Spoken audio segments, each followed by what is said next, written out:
Watch this Muslim girl get intellectually destroyed as she asks an off-topic question in regards to Muslims not being peaceful in the midst of a charged debate about the tragic events of Americans killed in Benghazi.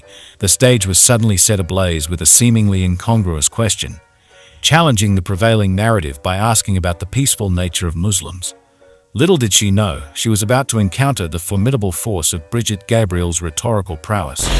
To you all, my name is Saba Ahmed. I'm a law student at American University. I am here to ask you a simple question. I know that we portray Islam and all Muslims as bad, but there's 1.8 billion Muslim followers of Islam. We have 8 million plus Muslim Americans in this country, and I don't see them represented here.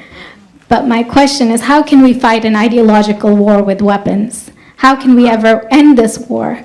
The jihadist ideology that you talk about, it's an ideology. How can you ever win this thing if you don't address it ideologically?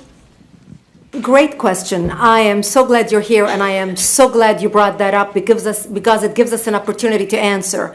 What I find so amazing is since the beginning of this panel, which we are here about Benghazi attack against our people, not one person mentioned Muslims. We are here against Islam, or we're launching war against Muslims. We are here to discuss how 4 Americans died and what our government is doing. We were not here to bash Muslims. You were the one who brought up the issue about most Muslims, not us. And since you brought it up, allow me to elaborate with my answer. There are 1.2 billion Muslims in the world today. Of course, not all of them are radicals. The majority of them are peaceful people. The radicals are estimated to be between 15 to 25%, according to all intelligence services around the world. That leaves 75% of them peaceful people. But when you look at 15 to 25% of the world Muslim population, you're looking at 180 million to 300 million people dedicated to the destruction of Western civilization. That is as big as the United States. So why should we worry about the radicals, 15 to 25%? Because it is the radicals that kill. Because it is the radicals that behead and massacre. When you look throughout history, when you look at all the lessons of history, most Germans were peaceful. Yet the Nazis drove the agenda. And as a result, 60 million people died. Almost 14 million in concentration camps. 6 million were Jews. The peaceful majority were irrelevant. When you look at Russia, most Russians were peaceful as well. Yet the Russians were able to kill 20 million people. The peaceful majority were irrelevant. When you look at China, for example, most Chinese were peaceful as well. Yet the Chinese were able to kill 70 million people. The peaceful majority were irrelevant. When you look at Japan prior to World War II, most Japanese were peaceful as well. Yet Japan was able to butcher its way across Southeast Asia, killing 12 million people, mostly killed with bayonets and shovels. The peaceful majority were irrelevant.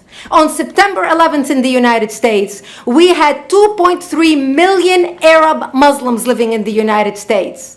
It took 19 hijackers, 19 radicals to bring America down to its knees, destroy the World Trade Center, attack the Pentagon, and kill almost 3,000 Americans that day. The peaceful majority were irrelevant. So for all our powers of reasons and us talking about moderate and peaceful Muslims, I'm glad you're here. But where are the others speaking out? And since you are the only Muslim representative,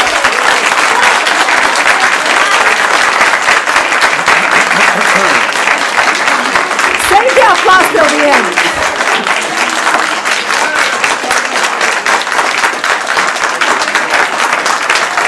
Thank you. Thank you. And since you're the only Muslim representative in here, you took the limelight instead of speaking about why our government, and I assume, are you an American? You're an American citizen. So as an American citizen, you sat in this room, and instead of standing up and saying a question or asking something about our 4 Americans that died and what our government is doing to correct the problem, you stood there to make a point about peaceful, moderate Muslims. I wish you brought 10 with you to question about how we can hold our government responsible.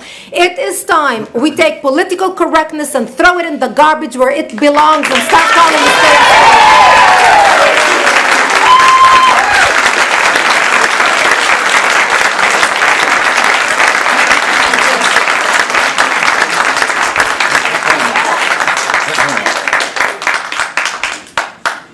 And there will be refreshments afterward.